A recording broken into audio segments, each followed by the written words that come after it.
Shabbat Shalom, and welcome to the Mavericast. I'm Sam, as always, here along with Kyle. Hello. Andrew. Howdy. And Arnaud. Hi. And Donald. Go with your gut instinct.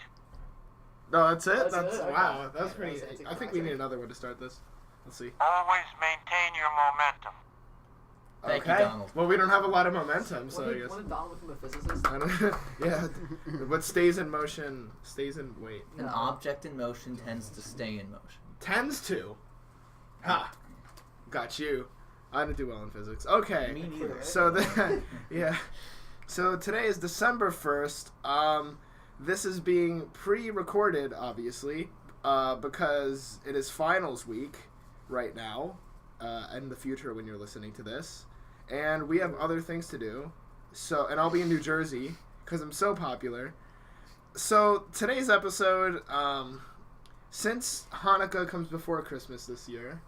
It starts on the 24th. This is the Mavericast Hanukkah Wait, does it special. ever come after Christmas? What does it ever come after Christmas? It comes after Christmas sometimes. It starts on the 24th this year. Yeah, but it always changes. Mm-hmm. But when does it ever come after Christmas? Don't ask me, ask someone who knows. Anyway, so you guys hate me. Anyways, so we're gonna be talking about Hanukkah for like the first however many minutes that I can talk about Hanukkah, because I'm the most knowledgeable about everything, especially this though. And then we're gonna talk about things relevant to Israel, because we think it's important to talk about that going into this new administration. So, just to reiterate, we will be reading Andrew Klavan's book over our break. What's it called again? A secular Jew comes to faith in A Christ. great good thing, yeah. Okay, yeah. Sorry, guys. I'm brain farting right now. Yeah. So to start, I have a special little summary of Hanukkah for you guys. It's a children's version of Hanukkah. So I'm just gonna read this. Okay. We only got the best people for this podcast. Yeah, I really. best. Well, we didn't. Well, our only creator casting didn't budget was come. low. So yeah, I know. Well, they're also not paying me enough to get a real person on here. So okay. Wow. So this is the first section on the Children's Guide to Hanukkah. Remembering light. During the time of the Second Temple, the Holy Land was ruled by the cruel Greeks. Oops. Sam is Greek. And my dad is Jewish. Are you triggered, Sam? Do you need to take a break? I'm kind of upset. Can we stop? Do you need some stuffed animals? Yeah, kind of. Wait, hold on. some Oh, wait, I have a coffee. stuffed animal. Hold on. I've made some mistakes in my time, but you really screwed up. When you- That's with your actually, mistakes, that's fitting. You made one Greeks really excuse screwed up. after That's- another. Thank I you, hate Donald. excuses. You're fired. Oh, wait. I don't like how it ends, though. So they robbed the Jews of their property and set up idols in the... I don't want to shred this. I'm sorry. No one could stand up against them till Mini-Yahu and his sons rose up and drove them from the land. The Hanukkah lights remind us of the great miracle that a small band of Jews defeated the mighty Greek armies. Though to be fair, Greeks has been traditionally pretty easy to beat. That's not true. we put up a good fight in World War II against the Italians. I know the Germans Yeah, came but and kind of the flattened us. Italians are the only ones worse than the Greeks. That's not Well, true. the French. And then there was the Turkey There's the debacle. French. The What Turkey about you debacle. guys? That was a strategic deal. Okay, Arnaud. Okay. Guys, remember all those L's that the French were being handed in the last It century? produced the most white flags in history. This is nonsense. Back to Israel. Sad. Remember that Family Guy episode Apologize. where the guy goes up to Apologize. Peter when they land in France and he goes, No. "Welcome to France. We surrender." Name one war besides World War II. Just Sam, because you guys could probably name one. Just Sam that France surrendered besides World War II. To the Germans when Bismarck was trying to take over and he took Versailles. You're talking about The Franco-Prussian War. You can't think. There you go. I didn't think Sam was smart. I'm a I thought- history I thought- major. I thought I this took a was German history class. But France won World War II in the long run, which is the important thing. Yeah, how's it going now? Fine. Yeah, okay. Right, back to Israel. We're gonna have a big, we're just gonna duke it out one day and see who's worse. Beyond Greece 2017. is by far worse. I don't know how this is any comparison. It doesn't matter. I'm sorry, Arnaud. It's okay. One day you guys will be The back. Greeks peaked about 2,000 years ago. Yeah. Wasn't it farther ago than that even? I'm not I really mean, good. 3,000's a bit of a stretch, so I went with 2,000. This Okay. all needs to be cut. No. It does. Nope. Back to our Hanukkah Yeah. children's special. Yeah, no, I closed that page because I don't want to read any more of that. So we're gonna Basically, the the oil lasted far longer than it should have. and it was a miracle. Miracle, yeah. Not And quite that's- Jesus, though. That is the whole. I think that is our combined knowledge of Hanukkah right Yeah. there. So you're all welcome. Hey. And that's not a very complicated holiday. Yes, it is. Because you got to know the prayer when you light the candles. Yeah, I just know the dreidel song, man. That's all I got. Does anybody know what the dreidels are for in relation to the No, holiday? there's like no relation to the actual holiday. They're just like, it's like a kid's song. Oh my god. There's actually no significant value of the dreidel. I wish Marlo was here. I miss you, Marlo. Anyway. I know some Jewish people who are actually insulted by the dreidel song. Yeah, I know that my Jewish family, quote Jewish, loves dreidels. So, they're not gonna listen to this. It's fine. So. No one's gonna listen to No, this. I know. Besides Doug. Hey, shout out to Doug. Every time we give a shout out to Doug. So, Yeah, our number one fan. Alright. So, let's start with the history of Israel. So, after World War II, after the Holocaust, He's literally on the Wikipedia I'm page. on the Wikipedia page. Yes, this is how knowledgeable I am. So, the United States was the first country to recognize Israel as a state in 1948. Since then, Israel has become and remains America's most reliable partner in the Middle East. That's actually from the State Department website. That's surprising. I mean, no one See else what- around there has been. I'll take it from here, Sam. Sure, I let's do think the first thing you have to recognize is that almost very quickly upon Israel's formation, they were attacked by a coalition of Arab armies, including Egypt, Syria, Jordan, and they successfully managed to beat them back in what was one of the most extraordinary military victories, definitely in modern history.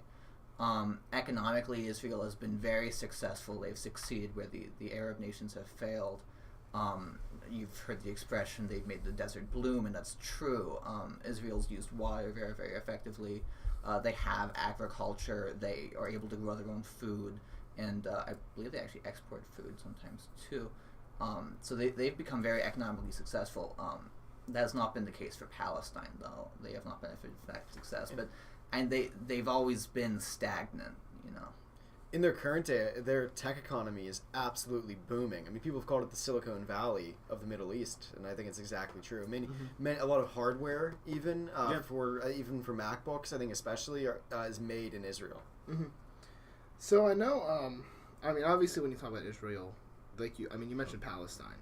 So this, I don't even think that we can even conceptualize how big this is, because I think it's even hard to understand the deep ethnic separation or the sectarian lines in that region of the world, aside from just Israel-Palestine.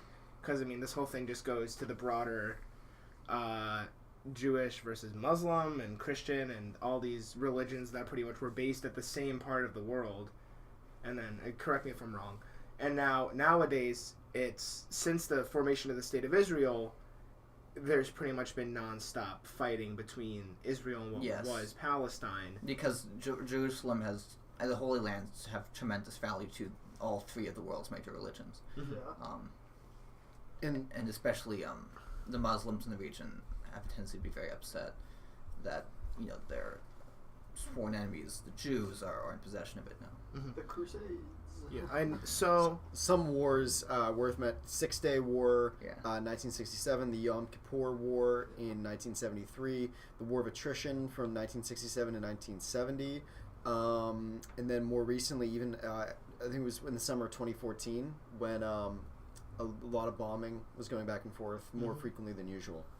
It So- should be noted that it's through these wars that Israel came to have much of the land it currently controls. It did give some of that up with the Camp David Accords, but it has held on to some of it. And actually, what a lot of people don't know, and I didn't know until recently, was that Israel was involved in World War One. Not the State of Israel wasn't formed; it was still controlled by the Ottoman Empire, I believe, at the time. But the British actually occupied Israel, or the Palestine region, and in 1917 when the Ottoman Turkish forces were defeated there. And then the British controlled it and it's actually involved with the Treaty of Versailles, if I'm correct. It's in there. The Israel, the separation of the Middle East, I know is in there. That would make sense. Because you're right. The British and the Ottomans. That was a conflict in the region during the First World War. Actually, there was a good deal of fighting there. And Right. When the Ottoman Empire collapsed, you had to figure out which European powers then owned the land. Right. And obviously, it wasn't really on the table just for them in 1918 for them to control their own destinies. Right, and I've listened to, I don't know if you guys have ever heard Dan Carlin's World War I podcast, if you guys are familiar with that. I am. Have you heard all of it or most of it? No, I've listened to some. It's but, really yeah. great. What's There's it a called? Dan Carlin's World War I podcast. It's I'll send it to you. I'll put in the link to them too. It's about 36 hours long total. Whoa. And it's in a lot of parts, and it's on iTunes, on YouTube, and stuff like that.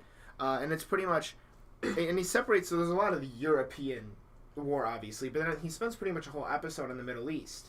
And what a lot of people don't know about World War I is that there was actually fighting to conquer Israel or Jerusalem, and there's a whole part about how when the British conquered Jerusalem, that when I believe it was the German king, when he goes to Jerusalem, they had to make a hole in the wall for his carriages to get through. And he was riding like this big extravagant thing, and people didn't like that. But he still was part of, I guess, the alliance that controlled that part of the world.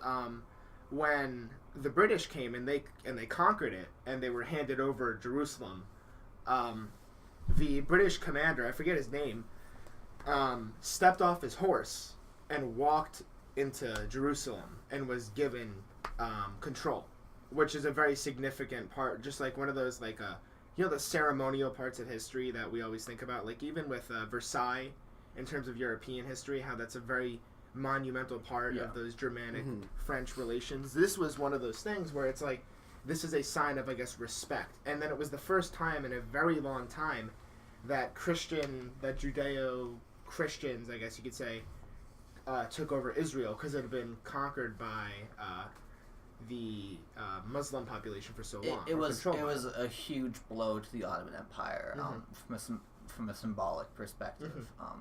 Obviously, it controlled Israel for centuries before that.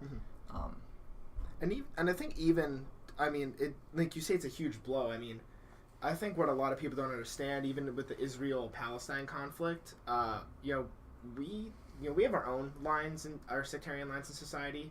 I think usually it's a race. That's the biggest one in America. Sure. But I think it's very hard to maybe understand how deeply this goes into their cultural DNA in these parts of the world, where it's us versus them mentality, and how when you talk about a two-state solution and you talk about all of these different policies with people trying to get involved, it's very emotionally driven. And I mean, we saw that in Europe after World War II, with just like their deep divisions, ethnically, culturally, in terms of nationalism. And then here it's pretty much sort of the same thing, a bit different because it's a lot religious based and I guess ethno-religious based. I don't know if I'm making a term. That sounds right. Right. So it's, but it's these deep lines that are very hard to overcome, which kind of sets us up today to the modern day. And I know, Andrew, you are knowledgeable about the 1972 Olympics, where there was a tragedy that occurred. Yeah, absolutely. So the 1972 games were in Munich, West Germany, and they were called the Serene Games for so long, because it was supposed to be a time for the world to put aside the Cold War, to put aside ethno-religious, racial, what have you, differences. And it was on one of the final days that Black September, which was a radical Palestinian group, broke into the Olympic Village disguised as athletes, and they were helped over into the village by American and Canadian athletes because they just assumed that they were a part of a team. So they were taken to the tarmac, and they were held there as they were trying to negotiate a swap between the West Germans trying to get the athletes out, and while they were trying to get in, I think the Palestinians knew, the terrorists, they knew they were going to die, so they opened fire and murdered I think seven Israeli athletes and one coach. I will get the exact numbers on that in particular. But if you're interested, there's a fantastic film directed by Steven Spielberg on the subject called Munich. Daniel Craig, Eric Bana star in it, and it details Operation Wrath of God, which was the Israeli response to the terror attack in the Olympics. So they went after various people who were involved in the planning, people who were nowhere near the attacks on that day, but they helped orchestrate the finances, the transportation, or even the idea behind it. And I mean, that was in 1972, and even today, we still have these issues with just Israel at the Olympics. Not really, it's not Israel's fault, obviously, but the presence of Israel, I guess, it just, I don't even know what the word for it is, causes so much anger within some of these countries that it spreads into the Olympics. I mean, to this year, 2016 Olympics, a Saudi judo fighter, quote, sustains injuries to her arm and leg during training, ostensibly dropped out of the match with Meridian, I don't know what that country is, athlete to avoid a match with the Israeli athlete. I cannot read that. I'll put the link, but can you read that? No. Aurelius looks like. Anyway. I don't know what that is. Anyway, it's probably a region. Right. So pretty much this was to fake it, and so there was a video on this online. I'll try to find it for the link down, but pretty much they faked the injury so they wouldn't have to fight them.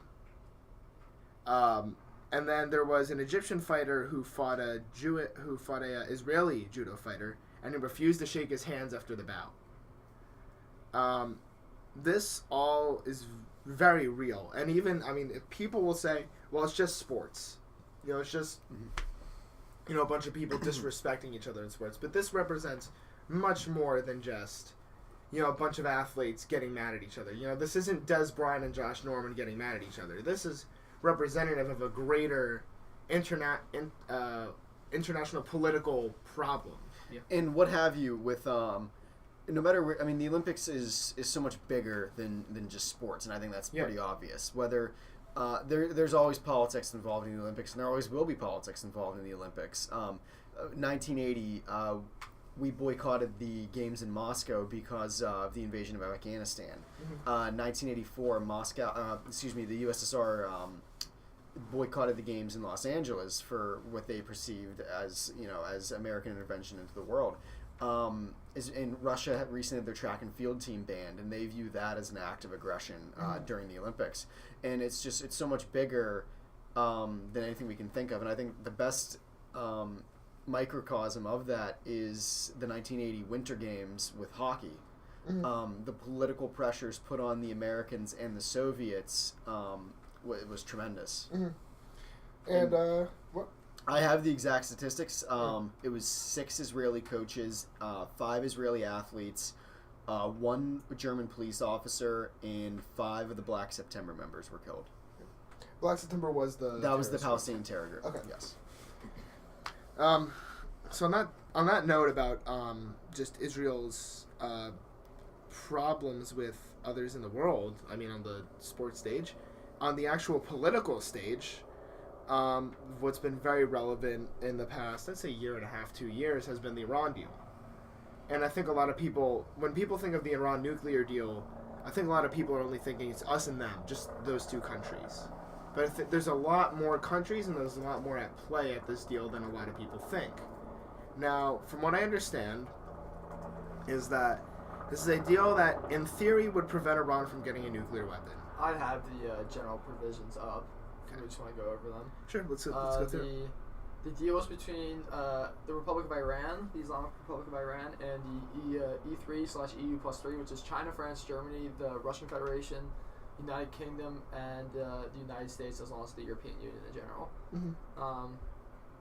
And the implementation is to exclusively and peacefully disarm Iran's nuclear program, and kind of take, but they don't necessarily claim in the Iran deal itself that the Iran can't have nuclear weapons. They said that the Iran deal has to be, the Iran nuclear program has to be a peaceful nature program, which is very troublesome language, because it seems there's no way for us to enforce that, At a certain point,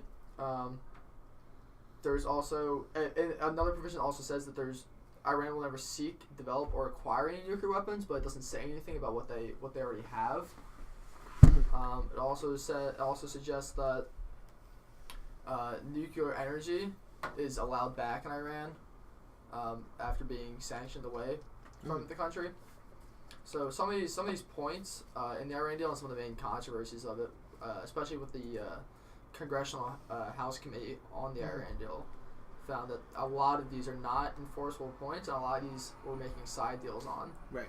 So I've heard that there was a big media scandal involved with the Iran deal, that they pretty much hired this guy to, a media person, to go out and pretty much lie about the Iran deal to the people, to the press, and then they wrongfully reported it. And then I believe there was someone caught him laughing on tape about wrongfully reporting it. I don't know his name. I'll try to find it. Yeah, yeah. But there's a big scandal involved with this. He's the press guy from the White House on the Iran deal. Okay. He's part of Obama's administration. Okay. And then I know that there was the money drop, the $400 million money drop that they claimed wasn't for the sailors to get them back, but then it actually was. Ransom, yeah. Obviously it was. And then, so there's been a lot of scandal, a lot of sneaky stuff going on in this deal. And it's just, it just goes to show that, if you want to find information, if you want to find out the truth, don't just trust what Obama says. Don't just trust what even the media says. Go in and try to find the actual fact. Look into the deal yourself or something like that. Or hear all the points of view and make your opinion. Obama said, I've had no significant scandals in my administration recently. Yeah, which is just absolute crap. I mean... Guys, some of the most... He has maybe... The sheer number of scandals he's had in his administration might be up there with some of the other presidents. I think it's somewhere close to 11 or 12 right. different And scandals. the truth is, it's also one of the most closed administrations. Yeah. This is a man who ran very heavily on transparency, but we've gotten almost none of that. And the truth is, we don't know how much has happened. But, you just talk about Benghazi, you talk about Fast and Furious, you talk about the Clinton emails, which there is now evidence that President Obama knew personally that she was using the server. I mean, it Casa at best, it's complete crap. But on the Iran deal, I think one of the most disturbing things for me personally is the fact that we willingly freed up $150 billion in frozen assets that they now have access to. This is a country that's the leading state sponsor of terror. They currently have a program where they give $7,000 to the family of every, quote, martyr of the Intifada in Jerusalem. So anytime you have a Hamas terrorist going and blowing themselves up, that person's family will get $7,000, which I'm sure in Palestine goes a long way. In a place as poor as Palestine, if you're actually concerned about the well-being of your family, if they're not eating, if they're, kind of helpless, then you might just do it just for the money. If you feel driven to do that, it might not even be about radical Islam or hatred of the Jews. It might just be about the money. But this is consistent with Iran's radical Islamist agenda going back to the 70s. Right. Another important thing to note is that the press secretary's guy for the White House on the Iran deal, his name is Josh Earnest. He was subpoenaed by Congress for the House of Oversight Committee, and the White House responded to the subpoena with they claimed executive privilege, so he didn't have to follow the subpoena to show up to testify in front of Congress. That was basically the premise of it, and they were tested in the congressional hearing. They had several quotes from Josh Earnest because he had done several press interviews with the likes of New York Times and different TV interviews like that. And he had said some quotes on the lines of, "I don't know where Obama starts and I end," kind of things, which is deeply troubling things considering this is a guy who has a liberal arts degree out of college and he knows nothing about foreign policy, but he's has some kind of control over the Iran deal. It's deeply, deeply disturbing. And so what I heard recently is that Iran has been... So Obama approved, part of the Iran deal was that commercial airliners could be sold to Iran. Boeing and I forget what the other big company, Airbus, could sell to Iran. Apparently they've been sneaking arms onto the flights, onto commercial flights, and shipping them to Palestine. I don't know if that's true. I think the Hill reported it. I'll try to find the link. But there's a lot of deep-seated stuff in this deal that's just not good. And I can remember quite vividly one of my one of my memories from 2015 was when Netanyahu came and spoke to Congress, because I think it laid out the agenda not only for his position on the deal but for how the Republican Party would respond to it. The Obama administration was, of course, very upset that Netanyahu would come and speak to the Congress in such a way, and I think he snubbed a lot of Democrats by not meeting with Kerry, not meeting with certain senatorial committees while he was there. But I think it was a necessary move for Netanyahu to come here and say, "This is my agenda. This is who in the United States is standing up for this agenda." Right. And you know, to go on that point, the left acts so disgusted with the anti-Semitism that's with the alt-right, and that they're associating with the right wing, the conservatives. But at what convention they don't even associate with the conservatives. You can ask any alt-righter, and they won't say that they're conservative. They just associate. But the media is framing it that way. They would associate with republicanism, but not a single alt-righter would tell you they're conservative. Well, right, but they're framing it now that Bannon's in the administration, with the fact that it's more of a Republican Party thing, not a conservative ideology thing. Well, regardless of that's a good what is it? Terminology. But they are so shocked that there's anti-Semites in the U.S., right? And then there's literally people burning Israeli flags outside of the DNC.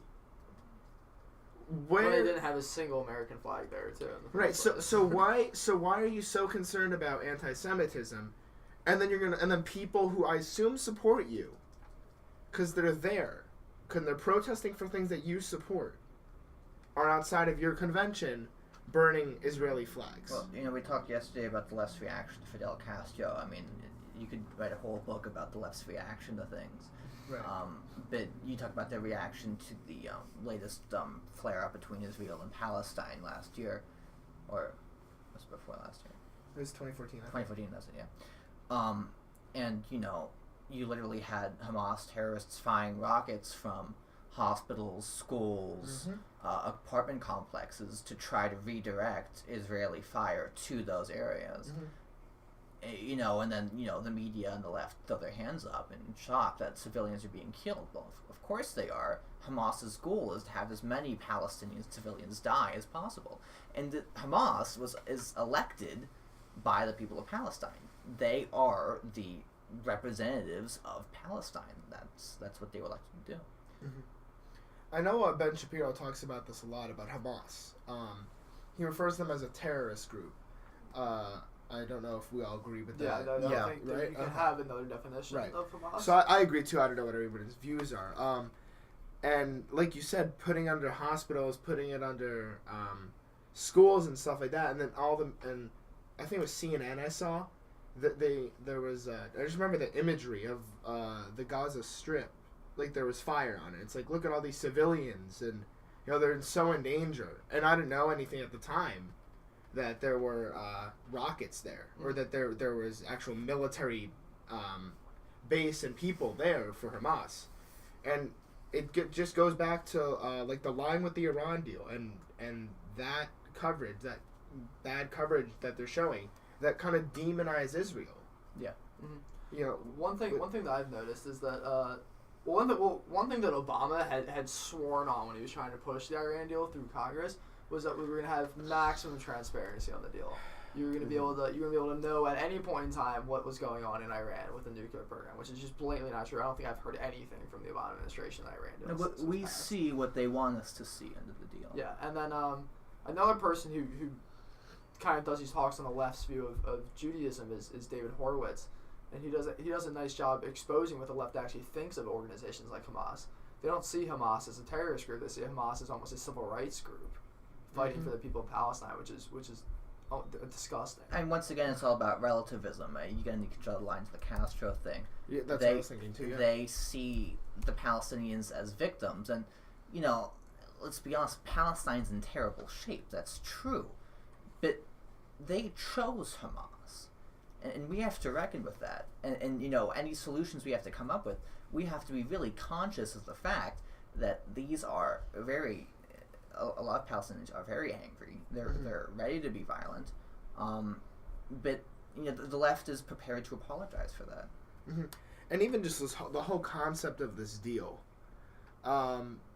related to the ransom for the soldiers, where we thanked Iran for getting us our soldiers back. Yeah, we are bowing down to the #1 state sponsor of terrorism. And then we act shocked that there's more terrorist attacks on the West. We act... Well, that's because Obama doesn't actually care for national interests of America. He cares for the national interests of Islamic countries. Iran is a nation where death to America, death to Israel, and death to the UK are chanted at political rallies.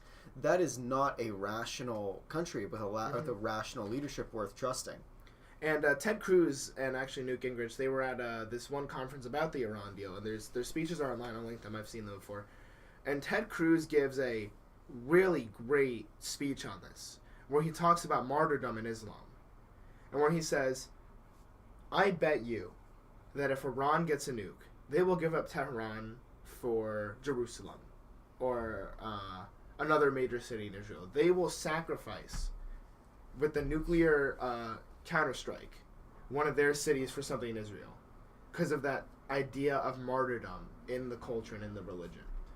Something that I've heard from the left a lot is that the deal we had to do something within an Islamic country. We had to establish some kind of presence with some kind of Islamic nation. So we might as well have done it with Iran. To me, Iran is the worst possible country we could have done it with. I mean, they're like, well, the only country that we're prepped for it. Like, no, Saudi Arabia was prepped for it. Ideally, Iraq was almost prepped for it. Well, they already failed in Syria, Egypt, and Libya. They they had to find something else. But Iran was one of probably the worst country they could have done it with. Realistically, it's just diplomatic relations because they hate us over there. Yeah. I mean, just the whole situation's a mess, and then to leave this deal being a loser in the deal. I mean, we are an absolute loser in this deal. No doubt about it. I don't think John Kerry read the art of the deal. No, I don't think so. Well, we got the man who wrote that right here, so. Stay focused. That's it? That's it? Didn't he say at the beginning? John Kerry, stay focused. Yeah, he should have stayed focused. Another thing that's troubling is now the DNC needs a new chair, and now they're looking at Ellison. That's right. Who's someone who has a huge historic past of anti-Semitism and radical Islamic association with radical Islamic groups. Mm-hmm. And I mean that's troubling enough that they're almost promoting someone like this to the face of their party. Mm-hmm. It's just insane, but the hypocrisy there. He seems to have a strong association with radical black movements from the '60s that embraced Islam and ultra ethno-nationalism from African Americans. And it's the guy who once in his younger days proposed a separate America for blacks, literally a separate place for blacks to go. Two-state solution. Yeah. He's a really big fan of that separate but equal as well. The left. No, I was gonna say the KKK. I know Ellison does get. He has gotten campaign donations from the Muslim Brotherhood in the past. And it's very troubling. It's fun thing with Ellison though. I think it was reported by I think it was The Hill this morning that his imam at his home mosque said God does not intend for people to be gay, which is if a conservative a pastor like that, it would be front page news. Of course. I mean, it was on BuzzFeed. Right. Well, even with religious liberty, they always talk about the Christian. It's always the Christians and not even the Jews, not even the Muslim. I know Steven Crowder did a great video where he was pretending to be gay, trying to get a cake for a wedding, as if he was getting married to a man, and they were all Muslim bakers, and they all deny him, and it's all shot on camera, and he's like, wait, so if you just get a cake with my name on it, will you still make it for me? And he's like, no, I'm not going to make it for you. I mean, it's all the framing of the media. It's just the way that they're showing things happening, where they put it on one group of people or the other. I mean, it's insane, this victim complex that the left creates. And then no matter what, I mean, even... It's profitable. But it's this idea that we're the big mean imperialists, and now it's time to give Iran a chance.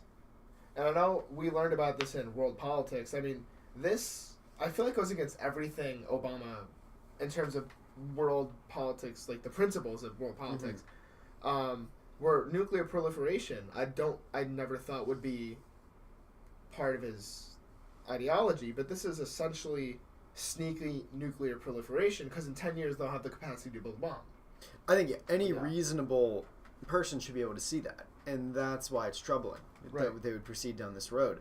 In fact, I think Netanyahu said that this does not roadblock them, this expedites the way for them to make what it. I have to imagine is that he's just counting on, in 10 years, it will be faced with a different Iran. The problem is, will Iran democratize or liberalize without influence from the U.S.? And, you know, our influence is so weak right now. We talked earlier about the sailors being captured and us, you know, literally thanking them for giving us them back when they were essentially hostages. At a price. We aren't projecting confidence. In 2009, when you had a student uprising in Iran that quickly gained traction, we didn't really do anything to help them. It was reminiscent of Czechoslovakia in the 60s. I mean, we have to project more confidence, but I don't see that happening, or I don't think we would see that happening under a Democratic administration. One of my favorite stories is during the Iran hostage crisis, the hostages were released the day Ronald Reagan took office, and I think that speaks to the strength that it takes to respond to this on a global scale. I mean, of course, Democrats would give a very different explanation of that. Right. I mean, that kind of goes back to the symbolic nature of certain groups facing each other. I mean, because there was a whole thing between the Iran-Contra scandal between Reagan and Iran. So even that, I mean, it. You know, we talk about, like I spoke about previously, the deep emotional symbols in certain inter-nation relations. That can almost be ours with Iran, I guess you could say, or they see it as one. So we just think, I feel, when, especially Obama and a lot of those on the left, don't really recognize the long historical emotions that go along with decision making. They I feel like they always kind of see it as like, well, new administration, good start. Like, they're all lefties anyway, or like, role given to them. They don't see the emotional impact of their decision making at all. Now we can transition onto the new administration, because now with Trump, we're almost out of the way with Obama finally. Mm-hmm. So I kind of want to begin with Trump's personal record on Israel, because for a businessman, he had a very vocal, sort of support for Israel for a while. We'll link the story. In 2004, he was the leader of the Israeli parade in New York, and a lot of celebrities turned down this appearance because they don't want to be associated with it. And Trump was just a businessman; he had no reason to accept this, but he did anyway. Mm-hmm. So I think he has a record on this being outside of politics. But his record during the primary was actually somewhat interesting. I firmly believe that he will be a strong supporter of Israel, but I remember at a debate, him and Ted Cruz sparred because Trump had mentioned that he could see a two-state solution in the future. Mm-hmm. And I think a lot of what his decision-making is going to have to do with the people around him. Mm-hmm. It'll be interesting to see if he trusts his advisors, kind of like what Reagan did, how Reagan always went to his advisors, or if he's going to be very dependent on himself. I'm hopeful that he's going to be dependent on his advisors. His personality is unpredictable with this, in terms of, is he going to choose Israel, or is he going to get the rose? Right. Well, who's going to get the? Is it going to be Israel or Palestine? Right. And of course, in the context of all this, you have James Mattis being appointed Secretary of Defense today. He himself has advocated a two-state solution. Maybe we should talk about the problems of the two-state solution, being that you'd be creating a Palestinian state. Palestine currently has obviously tremendous issues. It's home to Hamas, but I seriously doubt that a two-state solution would end the bitterness. Right. It would only exacerbate the poverty and some of the underlying causes of radicalism. I think it would actually make the problem worse. you know. I don't think there's actually any upsides to a two-state solution. I think it's just based on the idea that what they want purely is independence. I don't know if that's what they want. I think they just want Israel gone, like the countries that surround Israel. Yeah. I don't think they're any different in that respect. I mean, you do have some nationalist element, but they're far more radicalized in these terms than say Syria or Jordan or Iraq. I see Israel as a beacon of light in a sea of darkness. I mean, it's Shining city in a hill. I mean, that's pretty much what it is in the Middle East. I mean, it's our only ally there, our only true It's the ally. only democratic ally we have. Right. There. I mean, we have uneasy relationships with every other country that we have a relationship with in the Middle East. Israel's the only one. We were day one. We were supporting Israel. They've been our ally there. Even I think of them as almost the Great Britain of the Middle East for us, where Britain's our ally, our biggest ally in Europe, and Israel's our biggest ally in the Middle East. I think we have to recognize that, especially those on the left, this is our ally that will be there, no matter what happens to us at home. Yeah, and vice versa. We have to be with them whenever. Right. Yeah. And this idea that all the Palestinians want is independence. Palestine has been laid out its own sect of land on several occasions. And they deny it. Outside of Israel territory, and they've completely denied it. Right. Because they want the land specifically that Israel occupies. Right. So this idea that they just want this independence from Israeli rule, which is just. I think we talk about the left in America, especially the far left. There's definitely this idea of they are poor because Israel is rich. Mm-hmm. This is obviously not true. I mean, just a basic historical understanding of the region. We talked about this earlier. This was a very poor region before. The non-Jewish areas have continued to be poor. Now, there's a variety of reasons for that, but Israel has been very successful. But giving Palestine greater independence would do nothing to change that fact. It's just it's all based in completely flawed logic. Mm-hmm. And I think this goes back to even the idea between like you spoke about the borders. This all goes back to the idea of nation versus nation state versus state, where what people don't really understand, I guess, the definitions when people speak about what a nation state is. Globalism. So globalism, but 1776. We will link. So, as they were always, referencing Alex Jones for those of you that don't know. So, what people don't understand about it, the nation state is that, and Andrew, Andrew and Arnaud, I know that you guys have obviously taken comparative politics and all that, and I guess you're smart too, Kyle. So I guess you want to chime in. So a state is essentially the. Gosh, the words are just not coming out of my brain. Sad. Here, you cover Apologize. this. Cover this, Mr. Political Science. Anyone know? Okay, so how do you define a state? So let's start with nation, Right. because nation doesn't have to be borders. It doesn't. Right. You can be a part of the Jewish nation and live in the United States. It's about identity. It's about exactly. It can Black be. nation or something like that. It could be your identity to a race. It could be your identity to a religion, etc., and it goes on and so forth. The state is the entity. It has a border. It has a zip code. You know where it is. Capital. You know what it is. It has a capital. It has a government. So then a nation state specifically is one based around something that we hold as a nation. So America, the United States, would be a nation state based on our ideals, not by any other factor. And another example of this that maybe a lot of people understand is that talking about the nation state, what I immediately think of is World War II and the idea of the German nation and unifying the German nation. A lot of Middle Eastern countries are nation states too, because their government's kind of built around their ideology. And that's actually what a big problem with the Treaty of Versailles was that you were in a big, diverse, ethnically sectarian part of the world. My senior year history teacher taught me this. If you see a straight line on a map where there's deep ethnic differences between the population, that's a problem. Because a straight line, for the most part, is probably not the solution to somewhere where people have been occupying land for potentially hundreds of years. And the problem with Versailles was just a basic democracy was still sort of a new idea in Europe at the time, and just the idea that democracy would solve everything. It didn't, although democracies collapsed very quickly. But I think Andrew made a great point with what unites them, what is their identity, and their identity is first and foremost religious. And you see this with the past Israeli conflicts, especially with Egypt, Jordan, Syria, Iraq, Iran. It's all religious. And when that religion is Islam, then you get an extra element of potential radicalism, as we've seen in recent years.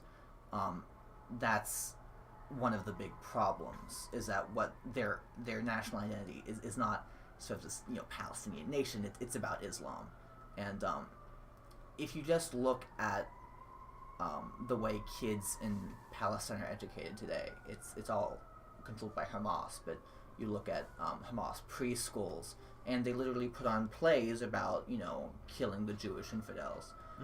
It's very violent. It's extremely disturbing. And it's completely pervasive. It goes to every element of Palestinian society. Just this hatred of Israel. I think Palestinian textbooks. There's like this drastic split where some of them praise Hitler for instituting the Holocaust, and some of them deny the Holocaust altogether. But that's the way their education has gone. And this goes all back to This is why school choice is important. And this all we goes... can do an episode about school choice. We could. This all goes back to maybe what people don't understand about the deals that we make and how important they are. That there's factors at play in these deals, between these countries, that go back historically. They go back in terms of ethnicity, religion, all these things. Like these are loaded things. Like these are loaded deals. These are and for people to assume that to look over those things and assume that they're going to be rational actors, or that they're going to act in the way we think they are based on our own perceptions of the world, it's just not going to happen. Jimmy Carter strolled on over there. He was like, I got all the solutions to your problems. You haven't been able to figure this out for thousands of years. You got this. Right. I'm walking right over there, and it did not work at all. It was horrible. It's just... To be fair, Israel and Egypt don't fight anymore, so you have that. True. Was it after the 6-Day War? That was after Yom Kippur. Yom Kippur. Yeah. But overall, I know the people of Israel are way happier with the pick of Trump than either Hillary or Absolutely. Obama. Hillary was going to be a disaster for Israel. It's almost black and white from what they're getting now from Obama. Yeah. He's almost stabbed them in the back with the Iran deal and his kind of diplomatic relations with Middle Eastern countries. And I believe that some of Obama's top advisors from his presidential campaigns were actually advising Netanyahu's opponent. That's right. In 2015. They sent several of them to support the campaign against him. Yeah. How long is... I'm blanking on the name of the opposition, but I can get it. What is Netanyahu's term limit? Or how long is his term? How long is his really presidency? He called special elections, so I'm not sure. I don't even know. Is their government parliamentary, so there's no Yes. term limit? Okay. Yeah, I don't know. Because I know that was a really close Because election. I think Netanyahu called elections early as like a vote of confidence, and to establish his leadership. Right. Because I know that Netanyahu's controversial himself. Isaac Herzog was the top opponent, and that's who the Obama people were advising. He was the Zionist Union Party candidate. Okay. They do more direct democracy over there than we do. They recently had elections in 2013 before 2015 because Netanyahu called them again, and they're going to have them again in 2019. Okay, interesting. Unless they call it beforehand, obviously. Yes. Okay, that's interesting. It'll be interesting to see how that turns out, if Netanyahu will remain popular with Trump in place. I think Trump's ambassador picks are good too. And I think, from what I understand, Netanyahu and Trump are going to have a very good working relationship. I hope so. They know each other from the campaign, obviously, and Netanyahu actually has a business background in the U.S., so I think that may help him in relating to Trump. He went to school here, Mm-hmm. high school here, like 15 minutes from me. Mm-hmm. Oh, really? Yeah. That's cool. I'm sorry that he had to be in Philly. Look how he turned out. I mean. Maybe you'll be the PM of Israel one day, Kyle. No, probably not. Yeah, probably not. See, I'm not ethnically Jewish nor Jewish now. I'll be the Prime Minister of Greece. I'll take over for Tsipras. Tsipras. Gosh. You'll inherit bankruptcy and you'll leave with bankruptcy. Yeah, I'll buy a lot of Iron Man helmets though. I was on the topic of Greece. I was talking to my grandmother, who's from Greece, about. I was talking to her about Greece, and she was like, "I do not like Cyprus." That's how she talks. Couple of plugs. Some things we should have mentioned earlier, but didn't. A lot of Christmas songs are actually written by Jewish song composers, which I think is interesting. White Christmas, Let It Snow, Santa Baby, I'll Be Home for Christmas, Silver Bells, Rudolph, Chestnuts Roasting on an Open Fire. All I Want for Christmas Is You. Is that? Unfortunately, no. No, I don't believe so. Oh, it's the best song ever. Anyway, yeah. But I think it's interesting that I think that even though like the holiday's minority, they still respect that the other holiday is still there. And we talked about the Prager video a little bit before, where he says that he still responds with Merry Christmas to people because he knows so many people in the U.S. still celebrate it. Right. Well, some Jewish families actually My celebrate dad the did. holiday in a form. You know, they have a Christmas tree and stuff. Yeah, I mean, and it's I more of think a we've cultural spoken thing, that it's so. become more of a secular holiday Right. and more of an American holiday. than And anything. plus, you know, if you're a Jewish child in public school, parents are conscious of the children, you know, feeling a little left out, you know. Mm-hmm. And our even like our breaks, well, college not so much, but in high school, obviously, our breaks were structured around the Christmas holiday, Yeah. not for others. I know But that, I know New York is obviously a little different because there's so much diversity in New York City. And They structure their California. schools. California, High LA. Jewish population. On the in topic LA. of LA. New York, I know that communist mayor Bill de Blasio wanted to get Islamic holidays off too. So I guess there's never going to be school in New York. So First they had Kwanzaa. It's not even a real holiday. It was made up in like the 60s. I want to celebrate Kwanzaa one day. I don't know. How do you celebrate? I don't know, but I want to. I want to We figure do it a out. Kwanzaa podcast? I'm not sure. Do you guys wanna do a white- Kwanzaa episode? I'm not sure white people For- are supposed to celebrate Kwanzaa. No, it's not. Yes, but I don't think we want Very four black power. young white guys to speak about Very black Kwanzaa. power. Oops. Anyway, with that, Spaghetti. spaghetti. I almost said Merry Hanukkah. Oh my gosh. Happy Hanukkah. Sam was a mess. Yeah, I am a mess. And we'll see you next week on the Christmas special. Jeb is a